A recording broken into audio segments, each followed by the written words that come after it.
जय जगन्नाथ नमस्कार। आज गोटे मु पोड़ पिठा बनिया को जाऊँगी। देखु गुड़ टिके कोरोची पान मधुरी जुआणी पकई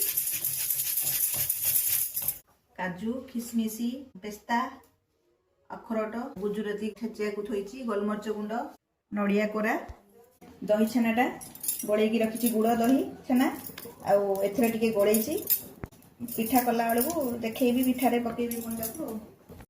एबे प्रेशर कुकर रे तेल दे देछि तेल गरम हो गलानी।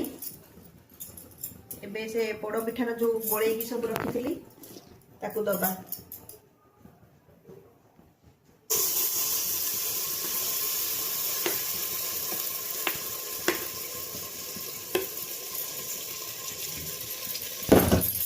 दही छेना रखी ऊपर देदेबा।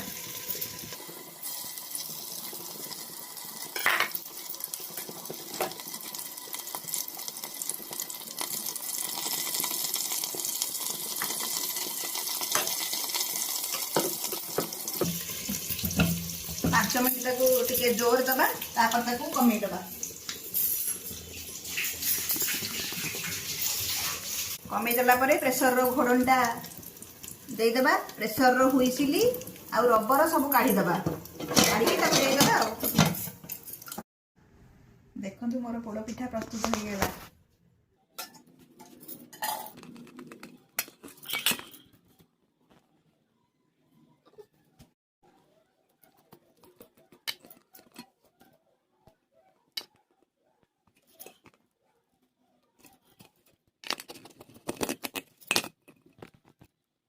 केमती है नरम पोड़ पिठा। जदि आपन को मोर पोड़ पिठा रेसिपी भल लगी ताहले लाइक करिवे शेयर करिवे सब्सक्राइब करिवे। रहुछि जय जगन्नाथ नमस्कार।